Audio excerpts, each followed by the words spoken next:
Hello, I'm very happy to be here today talking for the Project Virtual Conference 2015. My name is JeremyCotino, I'm PMP certified and Microsoft Project MVP. Today I will talk about Project Online and how you can successfully realize business value using some of the Lean Startup principles. Before we move forward, let me give a big thanks to our event sponsors. Let me also thank the Project Virtual Conference team, Prasanna, Cindy, Treb, Ben, Rod, Paul, Julie and Vadim. Thank you guys. In today's presentation, we will discover how Coltham Metalhead, a beer brewing startup, address their challenges. So their vision is to make their brand a synonym of life enjoyment and entertainment by delivering high-quality beers to their customers all over the world. They had early success and they raised a lot of money. It seems they were doing everything right. They have good product, a good team, and they have the right idea at the right time. Until they realized they are going to fail. They were facing a lot of challenges. They have to manage extreme uncertainty due to a challenging market. Basically, they have to address risks. They also have to figure out the right things to build, the things that customers want and will pay for, as quickly as possible. So in this, they have to be agile on delivering their product. And finally, they have to work smarter and not harder, meaning that they have to focus on doing the right things. Their solution, they decide to put in place some of the Lean Startup principles in order to support their business in extreme uncertainty. Because they have few resources, Lean management methods make sense for them. Also, speed to market is essential for them and they need to be very pragmatic and should use the iterative approach. They have combined those practices with a portfolio management methodology based on the standard for portfolio management from the Project Management Institute. This in order to ensure that they are doing the right work. Because they don't want to invest too much on information system, they choose Project Online as their solution. The learning objectives first understand the principle of portfolio management and how you can apply them with Project Online. And then how you can complete your portfolio management methodology with some Lean Startup principles. First, we will have a quick overview of the Lean Startup methodology and some portfolio management principles. We will continue with a concrete example on how any company, and including yours, can do portfolio management using Project Online and Lean Startup principle. And finally, I will give you some lessons learned I get from my own experience and the numerous articles I read on the subject. Let's start with a quick overview of the Lean Startup methodology. So Lean Startup is a method for developing businesses and products first proposed in 2011 by Eric Ries. So the Lean Startup philosophy is based on lean manufacturing, which provide a way to do more and more with less and less, while coming closer and closer to providing customers with exactly what they want. The definition that Eric Ries gave of a startup is a human institution designed to deliver a new product or service under conditions of extreme uncertainty. When I first read this definition, I thought basically it could be a definition of a project. A project is run in a project team, which is a human institution, and it's designed to deliver a product or a service, and sometimes under conditions of extreme uncertainty. One of the key elements of the method is the build, measure, learn feedback loop. First, you have to turn your idea into product. For this, you may start by building a minimum viable product or MVP. By doing your MVP, you will remove any features, process, or effort that does not contribute directly to the learning you seek. The first product does not need to be perfect. If you don't know who the customer is, you don't know what quality is. There is a nice example of building an MVP, and this is the story of Dropbox. You can search on the internet. Then you need to measure, seeing how customers respond compared to the goal. This is a systematic approach to figuring out if you are making progress and actually achieving validated learnings. You have to put in place metrics that are actionable, accessible, and auditable. Then you learn. You decide if you have to pivot or persevere. Which activity create values, which activity are waste, and try to find and fix the root causes. Moving forward, you have to accelerate this feedback loop by doing small, quick cycle and not major gambles. My tip on this is planning your work in reverse order. First, you figure out what you need to learn, then you decide how this will be measured, And finally, what product will work as an experiment to get that learning. You may decide to pivot in order to test a new fundamental hypothesis about the product, about your strategy, or the engine of growth. This should be a structured process. Your product is built upon the company vision and its strategy. When deciding to pivot, you will test a new hypothesis of the strategy in order to optimize the product. Let's make a comparison of Lean Startup with some more traditional project management methodology. In Waterfall, the problem is known and the solution is known in advance. We consider we are progressing every time we move to the next stage. In Agile development, the problem is known but the solution isn't. This is why we are moving forward with small iteration in order to be closer and closer to the expected solution. We are progressing every time we deliver a new feature, a new line of working code. In Lean Startup now, the problem and the solution are unknown. We need to make hypothesis and experiment in order to understand the problem. By doing iteration and collecting feedback from customer, we approach the requested solution. We are progressing every time we learn something from our customer, and this is what we call the validated learning. Let me now give you a quick overview of portfolio management principles. This is the standard for portfolio management, the third edition from the Project Management Institute. This book gives good practices on portfolio management applicable to most portfolio most of the time. It also gives a common vocabulary within the portfolio management profession. But this book is about 200 pages, and if I had to summarize this book in only one sentence, it would be this one. Where program and project manager focus on doing the work right, portfolio manager focus on doing the right work. Doing the right work, what does this mean? It means select the portfolio component that will bring the biggest value to the company, taking into consideration company constraints like budget, resources, risk, and regulations. A portfolio is a structured decision-making process. What is the portfolio component lifecycle? Or first, what is a portfolio component? Projects are one kind of portfolio component, such as program and operation activities. Sub-portfolio also can be used. But with this presentation, I will often use the word project instead of a portfolio component. Portfolio component lifecycle starts with the demand management. This is where the ID are captured. At this stage, we should call them ideas, initiative, opportunities, intention, or so on, but not project, because they are not yet real project. Meaning the objective might not be defined yet, or after an analysis, the ID might become a program or an operation activity. Having an inventory of those initiatives helps the project manager or the portfolio manager give a better visibility to senior executive, providing detailed information such as business case, risk assessment, or resource estimation, then the strategic alignment of project and benefits analysis. A portfolio includes both initiatives coming from the demand management process, but also ongoing projects. Then portfolio management is the process to select the right projects, doing the right work. The three following statements from the standard for portfolio management summarize the portfolio definition. Portfolio components should be measured, ranked, and prioritized. An organization could have more than one portfolio. You could have portfolio only related to one specific department. And finally, portfolio components should be evaluated, selected, and authorized. The portfolio analysis is a complete review of all projects, regardless of status, and portfolio manager should decide whether to start, continue, or postpone a project.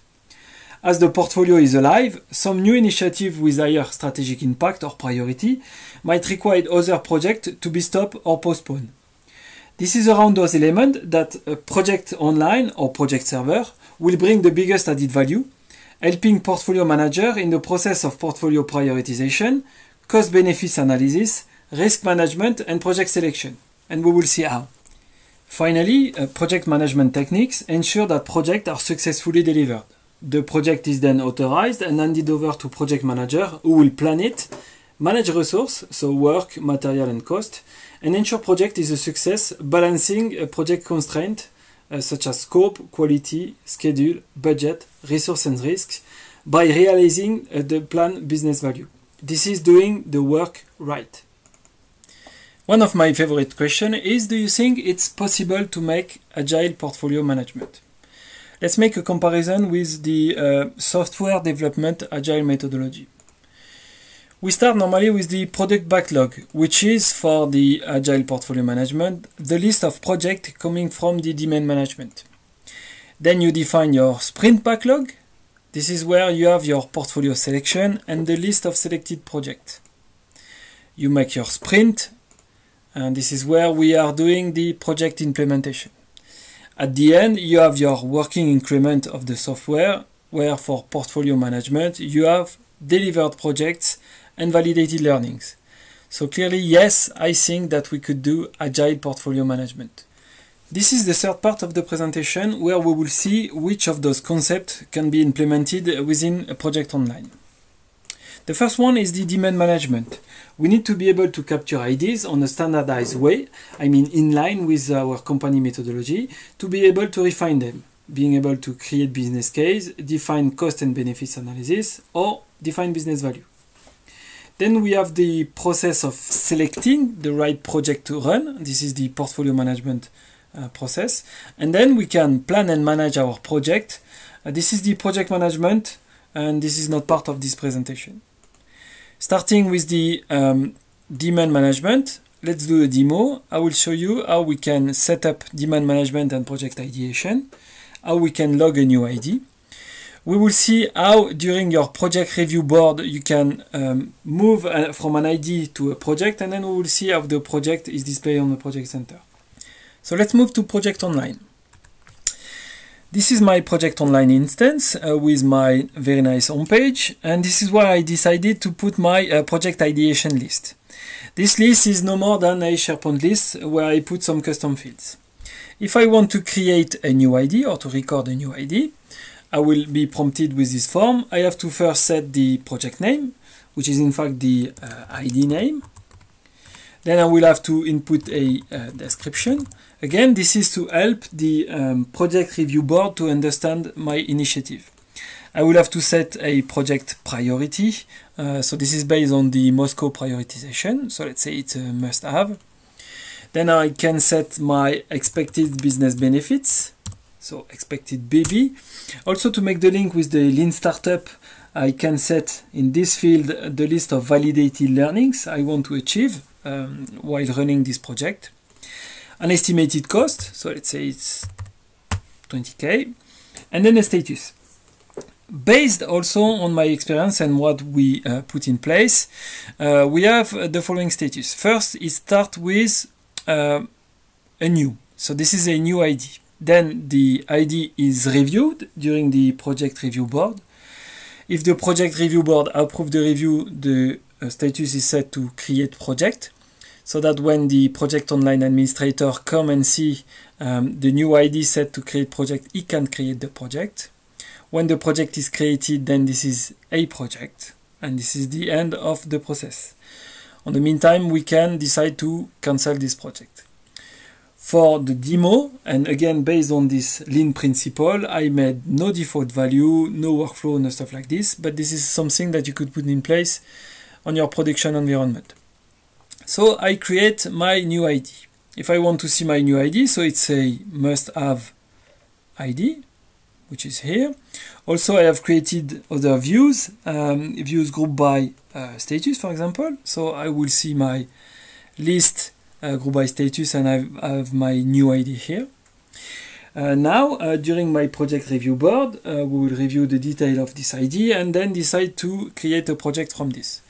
So just to show you the project center and the list of enterprise project type I've created in advance for my demo. This is based on the type of information and the way I want to manage each of those projects. If you want to have more information about how to create enterprise project type, you will find a lot of information on internet about that, or you can go to my blog and you will see an article about how you can create enterprise project types. So going back to my ID, I select my ID, then I go on the ribbon item, and then I click to create projects. I will be prompted from the field mapping screen where I will select from each of the fields of my list what is the field map on my enterprise project type. I can select any of those enterprise project types. Let's say this one is a technology project, and make the mapping field by field in order to retrieve all the information I've set on my ID, retrieve those information on my projects. I click on Create Projects, and the project is successfully created. Close. Back to my project center now. I will see that my project is not grouped to any of the project group I've defined. Why I've defined project group? This is my way to manage program, operation, and group of projects. Basically, I have programs here. I have operations. I have sub-portfolios related to legal, and I have MISC or other project as a project group. So now my project is created, and as a project manager of this, I need to fill in all the missing information for this project. The first missing information is the start date. So depending on my estimation, I can set a start date. I can set a project owner. I can review the expected cost, the expected business benefits, and this is also some of the custom field I have created for my enterprise project type. It was technology project. I will set this on one of the group I have created. Let's say it's part of the department IT projects, and then I save.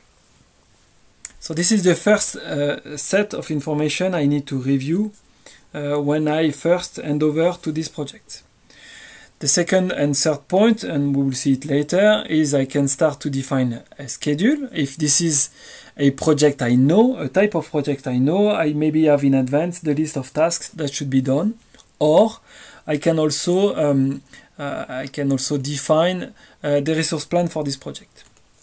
And finally, my last project detail page is regarding the strategic impact, but we will see it later during this demo. So I save, I close, and check in my project so that the project is available within my project center as part of the department IT projects, and I have all the information related to my projects. So this was my demo about the demand management and how you can achieve demand management with Project Online. So portfolio management principle in Project Online. The portfolio definition, including the component prioritization and selection, is made in 3 steps. The first one is defining and prioritizing business driver. A business driver should represent high-level strategic objectives that are measurable through supporting project performance. The second step is aligning portfolio component and business driver, meaning defining the impact of each project on each business driver. And finally, we will make the portfolio analysis in 2 axes, cost and then resources. So what is a business driver? A business driver represents an organization business objective. It could be associated with 0, all, or some departments. They should be set by senior executive. It's very important that there is no discussion related to business driver because this will be our basis for project prioritization calculation. And finally, they should be smart, unique, and easily understandable. Smart, specific, measurable, achievable, realistic, and time-bound. From what I read and from my experience also, most organizations should define between 5 and 12 drivers for each portfolios. So back to Coltham Metalhead vision, I've extracted some element of the vision to define the strategy. The strategy is the link from the vision to the reality. So back to the vision, I've extracted some element to build my strategy. First one being the brand awareness, a second one related to quality of product, third one related to how I will gain new customers, and the last one is global one related to company performance. And for each of those, I have created business drivers that are smart and easily understandable. Then you have to define the calculation mode for your business driver prioritization. You have to use calculated if you are not sure which one to use, so it's the one by default. And if you want your driver to be compared with the same weight. You can use manual if you already have a prioritized list of your business drivers, or if you want to have flexibility to change the weight of prioritization allocation, or if you have a third-party tool or spreadsheet already in use in your company to prioritize your business driver. Be careful on the manual aspects because this will bring some subjectivity. You now need to weight the drivers and define the priority. Project Online use the analytical hierarchy process in order to prioritize the business drivers. So basically what you will have to do is to compare each of the drivers one by one, rating the comparison from extremely more important than down to extremely less important than. Then the driver priority will be listed by priority order, displaying a percentage. At the end, you will have a consistency ratio displayed that will review your pairwise matrix selection to confirm this is consistent. If I give you an example, if you said that driver A is more important than driver B, which is more important than driver C, if you say that driver C is more important than driver A, this is an inconsistency. As a best practice, you should strive for a consistency ratio of 80% or higher. The last step is to make the alignment of your project to your business drivers. So the impact statement allows each project to be measured against each business drivers. The impact rating describes basically how strongly a given project contributes to the business driver. It's really important that the projects are aligned with the business strategy.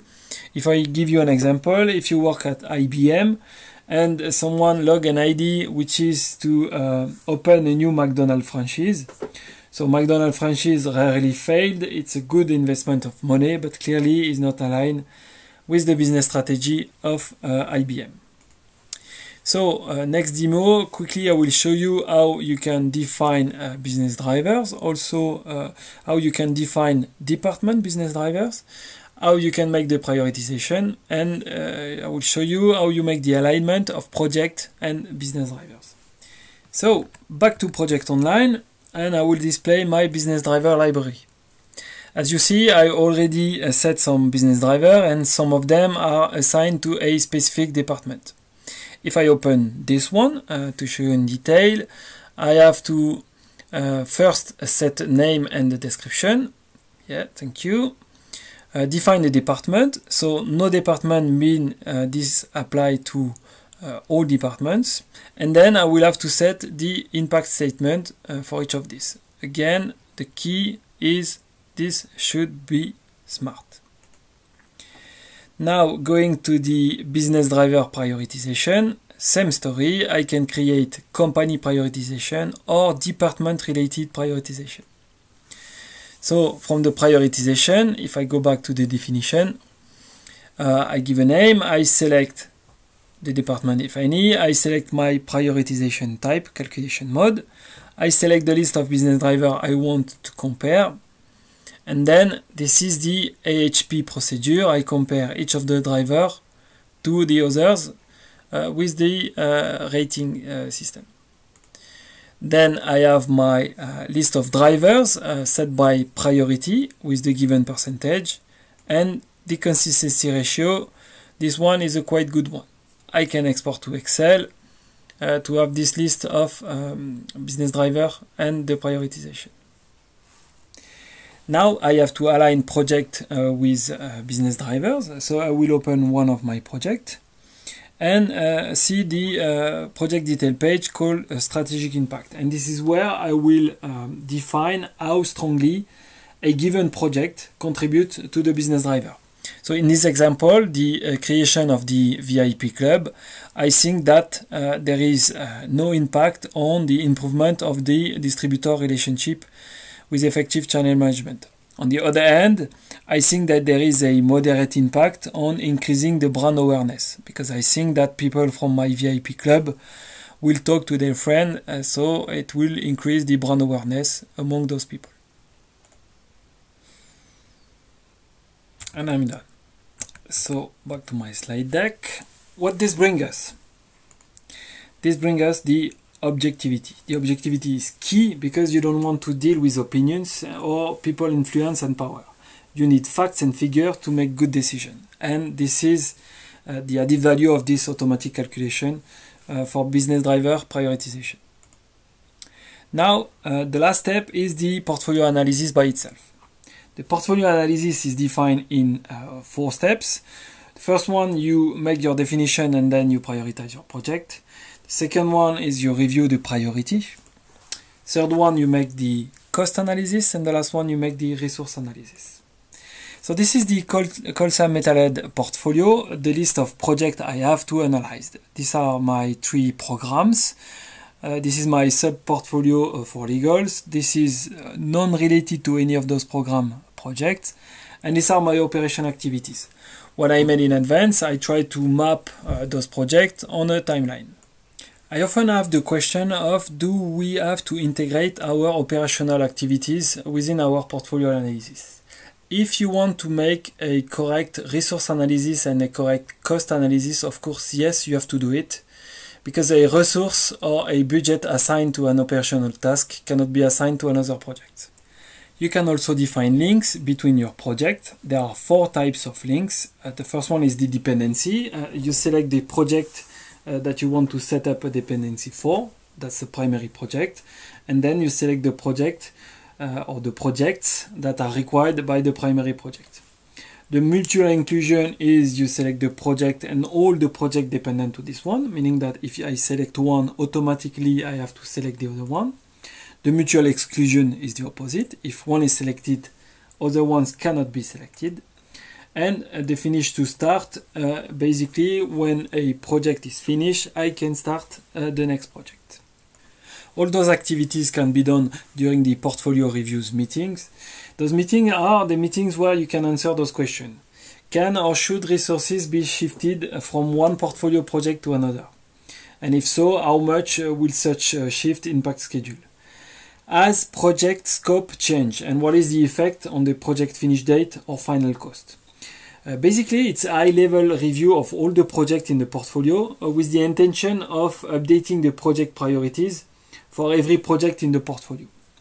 So this meeting should be scheduled around key milestone or stage gate of principal projects. The purpose of the evaluation is to determine whether a project is still in track to deliver the expected benefits of the organization. Then you will have basically 2 choices. The first one, you can continue the project with the assigned resources and budget. Or second option, you can decide to stop or kill the project in order to free up some resources and funding for any other project that are likely to be more productive and profitable. There is an interesting quote that says, review as often as you can and no more often. So moving to the next demo, we are at the end of the month of November this year, and this is the time for us to make our first portfolio analysis of the year with a new set of projects. We will have some projects coming from a program. We will also have some operational work that we want to track, and we will make some what-if analysis in order to select the best portfolio to run. So back to my project online. I will go to my portfolio analysis. I will create a new portfolio analysis, give it a name, give it a description if needed, and then I can choose the business driver prioritization. If I select no department, I have only one driver prioritization which is linked to no department. And if you remember, I have created an IT business driver prioritization. I can see my business driver prioritization here.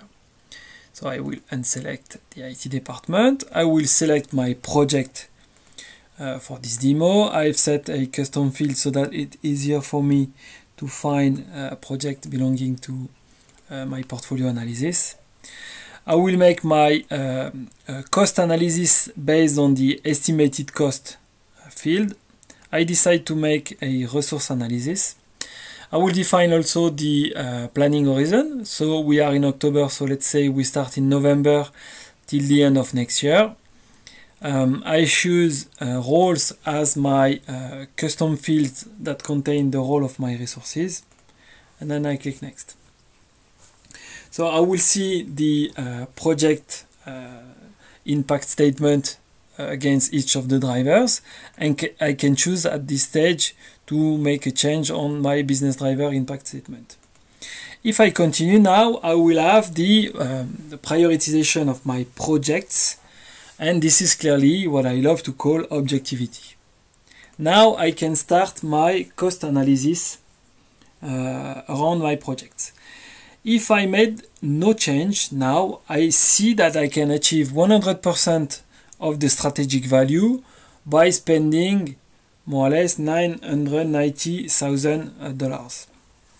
The first what if scenario I want to create is to say, what if I have a limit of $800,000 in order to run all my projects? If I do this and I recalculate my portfolio scenarios, I saw that one of the projects is moved out. So what I will do, I will save this scenario saying this is my limit, 800K. The problem I have with this scenario is that it moves out an operational activity, which for me is a kind of must-have. So what I will do, I will choose to force in this project, and if I click on recalculate, I will see that this project is moved in and some other projects are moved out. So I can choose also to save this scenario. So I have still my 800K limit, plus I moved in OP. Okay, fine, why not? What I see here is some interesting information. First one is the strategic value. The strategic value is the percentage of alignment with the strategy of the company. There is also another interesting concept here is the efficient frontier.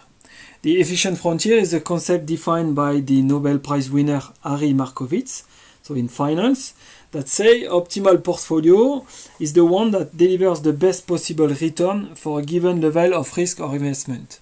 So all the portfolio scenarios that are on the line or above the line are optimum, and portfolio scenarios that are below the line are not optimum. I will show you an example.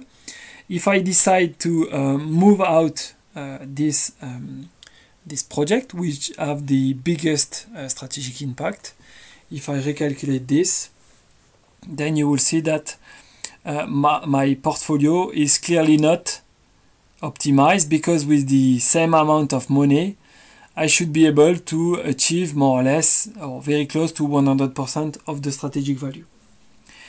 There is another interesting information here is the strategic alignment. Basically, you can estimate which driver bring the biggest value with the lower cost. If I look at this one, so improving the performance of the organization, the driver is not that important, but the cost of doing this driver is very high. On the other hand, increasing monthly customer acquisition, there is a big importance of this driver with a very low cost. So this driver is quite important or interesting for us. There is another report or view, let's say, about my portfolio scenario. This scatter chart where I can see for each of the projects plotted from the total cost and the strategic value. And I saw my project color-coded, project forced out, project selected, and project forced in. What I can do also is making a comparison to my portfolio scenarios. Here I see my 3 last portfolio scenarios, so the baseline and the 2 what-if scenario I made. For each of those, I have the strategic value calculated, the estimated cost, and the information related to projects that are foreseen, not selected, and so on. I also have the efficient frontier, so that senior executive can see if the portfolio selection is optimum or not. What you can do, I think it's a good tip, is you print the screen and you ask for validation with your senior executive. You can export to Excel, but it's raw data, and I think it's better to have this view. Now that I did my cost analysis, so I will go back to my baseline, and now I will do a resource analysis.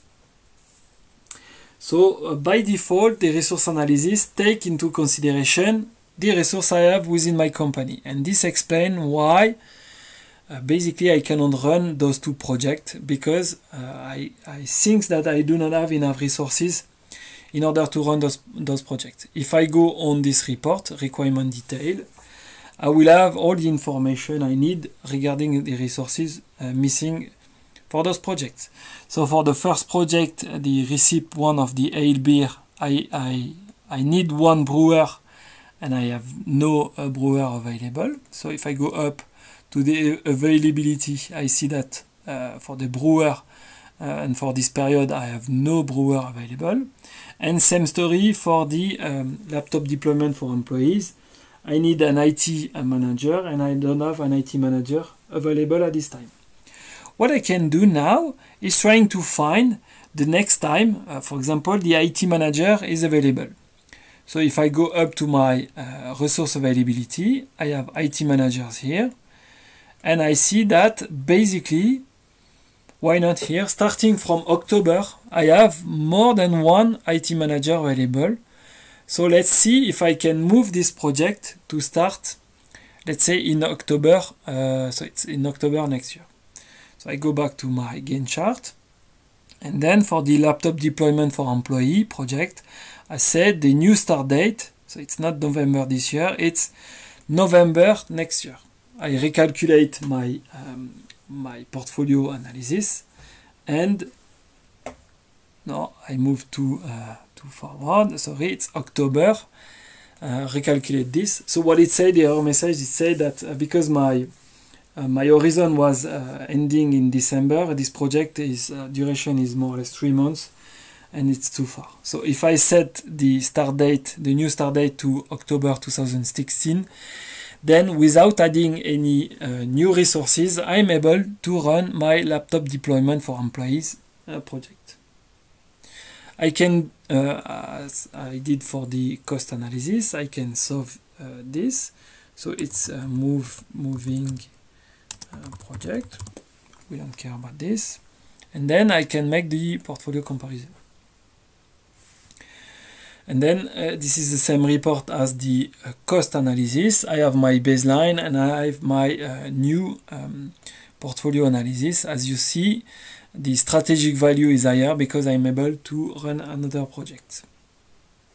When I'm done with this, and I think that this is the scenario that I want to move forward with, I decide to commit. And so this is to say, okay, this is the approved scenarios, and we will do this way. When I commit, basically it's set up 6 custom fields for each of the projects that has been committed. So it's committed plan end date, start date and end date, committed portfolio selection decision for cost and schedule, and committed portfolio selection decision date for cost and schedule. So I can close my analysis, and I see here, so these are my old analysis. I see this one. I saw the list of scenario I have made as part of this portfolio analysis. If I go back to my project center, then I made a custom view for the committed PA. So these are my portfolio analysis where I set up the committed plan start date and committed plan end date. What I have to do now, this project can be handed over to project managers, and what they have to do is they have to align the committed plan start date with the start date of the project. So for example, I know that I moved the laptop deployment for employees. Initial start date was the end of November. The new start date is the 1st of October next year. So this is a manual action that every project manager should do. So back to my slide deck now.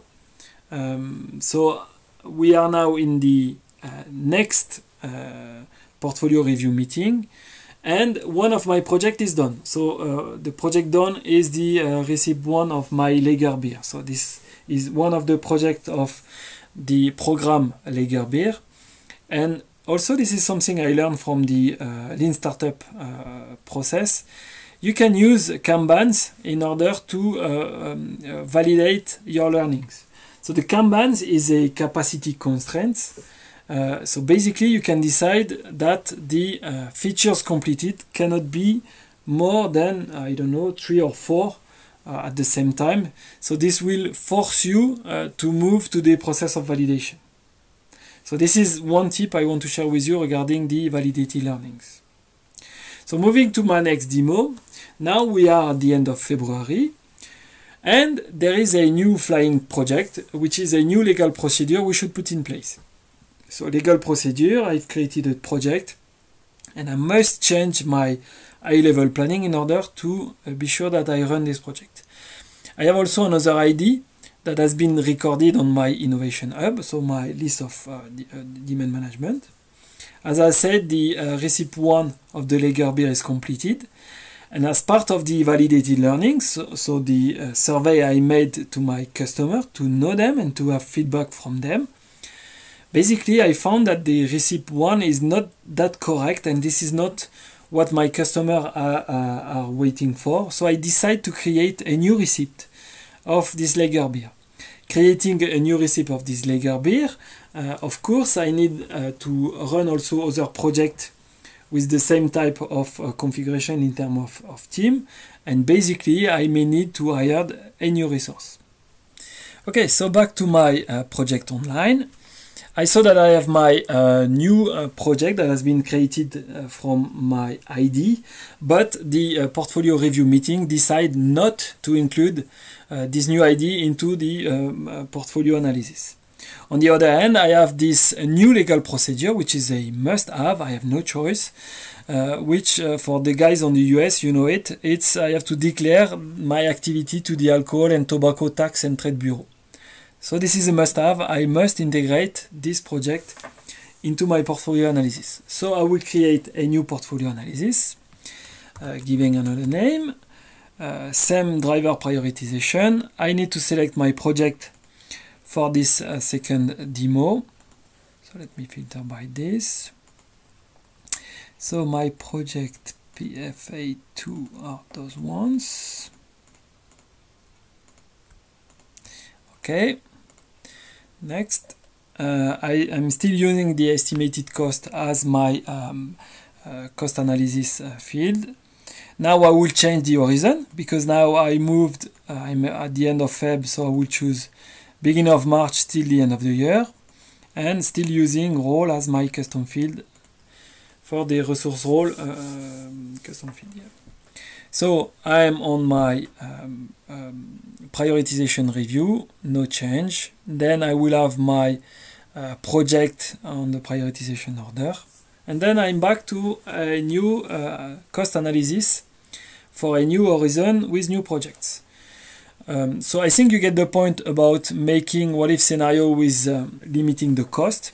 So no point of doing this again. Then I will move forward to my resource analysis. What I see here is that I'm still not able to run my recipe 1 of the LA beer, but on the other hand, I'm able to run this legal procedure and also to run my recipe 2 of the lager beer, which is what we decide to do. So this is a pivot decision, what we decide to do at the end of the recipe 1 of the lager beer. So what I would try to do, I would try to find a way in order to be able to run the recipe 1 of the ale beer, because now it's important for me to create this new line of products. I have another report we don't see yet, is the deficit and surplus report. What this report gave me is by role. So this is why and where it's important to set up my custom fields, where for each of the resources I define a role. So for each of the roles, I know if I have deficits, so it's negative numbers. And this is the case for the brewer, for the beginning of the period. I miss, at the top of the period, I miss one full-time brewer. Or if I have surplus, and this is the example of the IT support, I have one resources all over the year that is not used.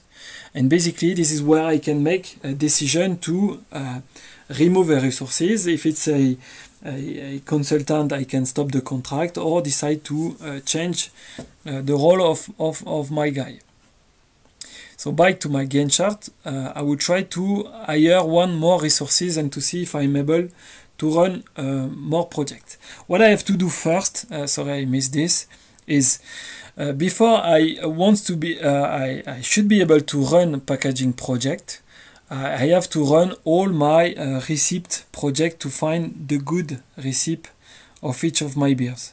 So basically I force out all the projects related to packaging. So what if I hire one more resources? So I can choose, this is a configuration, to hire resources based on full-time equivalent, so number of resources, or based on amount. What I see here is basically good news for me. Both my receipt 2 of the lager beer and my receipt 1 of the ale beer can be done during this period. The question now is, okay, hiring one resources, but which resources should I hire? So if I go on the last report, we don't see yet, is the hired resource report. I will see clearly the role of the resource I should hire. So I should hire a brewer in order to run the receipt 1 of the ale beer from this date to this date.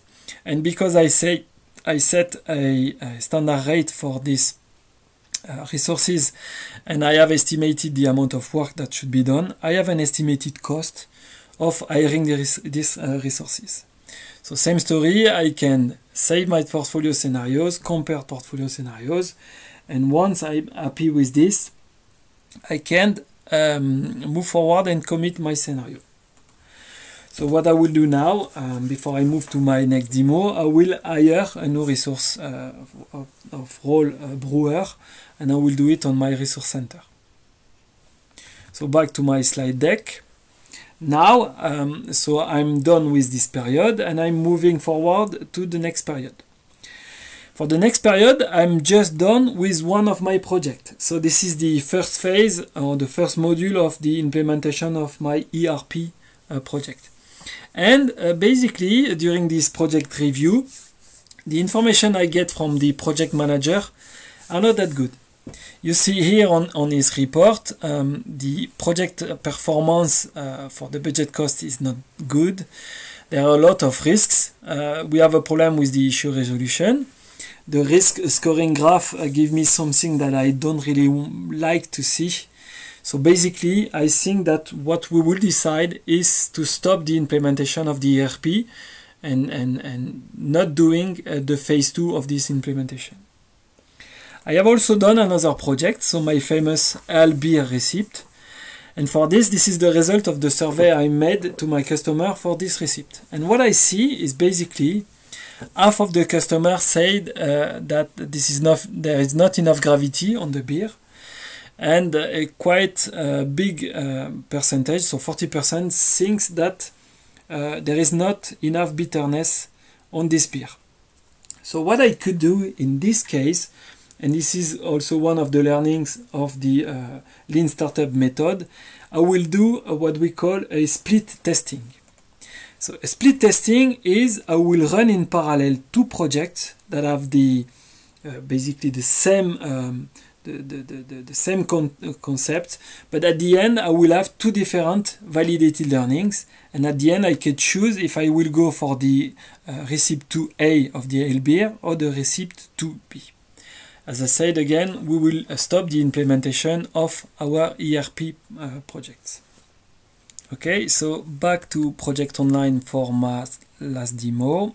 I will do my last portfolio analysis. So now I'm P3, I'm selecting the remaining projects. So something I also missed to tell you is you can, if you implemented workflow, you can also filter by the workflow stage. And it's very useful so that you will see the status of your project and you are able to not select projects that are already done and closed. So for the third scenario, I will do this one, this one, this one. And those ones. I just forgot on purpose the two packaging just to ease the demo. So same configuration. I am in early July, and I will set my horizon till the end of the year using the same custom field for all. Back to this. Now you know this screen. You know also this one for the project prioritization. Cost analysis. Okay, same principle. I want to make no change. And then resource analysis. I can run everything, so that's perfect. But I want to see if it's possible to make some project in advance. So I will go to my requirement details report. Sorry. And then what I see is that basically my IT manager, as I see here, I can move my project to the beginning of the period, so to July, because I saw that there is one IT manager that is available here. So let's move our project laptop deployment for employee. This one, not by running in October, but by running in July. I recalculate this, and basically there is no change on the strategic value, but I can do this project in advance. So this is for my last portfolio analysis scenario. Back to my slide. I want to share with you now some of the lessons learned. Again, I get from my experience, I get from all the person basically that are presenter during this project virtual conference. First set of lessons learned is around portfolio management. The objectivity is key, and you should avoid to rate your project manually. If you go to your colleagues, project manager, and you ask them how important is your project, you will see that all the projects are important, and basically you cannot make prioritization with this. Using project online or project server will bring this missing objectivity through this calculation method. A portfolio is alive, we saw it, which means that project priority might change. New project can fly in, like we saw with our legal procedure, and some other project should be cancelled because they don't bring the requested business benefits to the organization. It is also important that senior executive own the business driver and the prioritization. This is something that we should not discuss because everything is built on top of this prioritization stuff. To make a comparison, in mathematics we have axioms. All the mathematics stuff is built on axioms that are never discussed. And finally, you have to create what-if scenarios and mini portfolios based on risk, cost and resources, and share this with your team and with the portfolio review meetings. So some takeaways about the Lean Startup Summary. You have to focus your energy on minimizing the total time through this build, measure, learn loop. You have to increase the speed of turning around this loop. Also, you have to dramatically improve the speed at which you will find validated learnings. Ask your customer. We used to say, go out of the building, understand what your customer want, and get those validated learnings, which are the steps that prove that you are progressing. You also have to always repeat these simple rhythms, which is you first establish the baseline, so you create your MVP, and then you tune the engine and make a decision to pivot or persevere in order to find the best product that your customer want, or in your company to find the best project that your internal client will use the more. And then finally, once your efforts are aligned with customers, you will see that making experiments are more likely to change the behavior for the better, meaning that people love to see stuff, even if it's not finished. They love to see how their project is moving forward, and they don't really like to have this tunnel effect and don't see anything for a long time. Try to apply this to your project or portfolio management methodology, mainly for risk mitigation techniques. Also, it's a good approach for doing this. Now it's your turn. I love to say objectify the subjective. Many people told me that, yeah, this will not work on my company and so on. Try it. Demonstrate the value of the portfolio component inventory. Think how this can ease your job and avoid politicking. And think the value you will bring to your senior executive. Thank you very much. I hope you enjoy my strong French accent. Please feel free to connect to me, to visit my blog, connect in LinkedIn, follow in Twitter, and send me an email if you have any question. Thank you very much.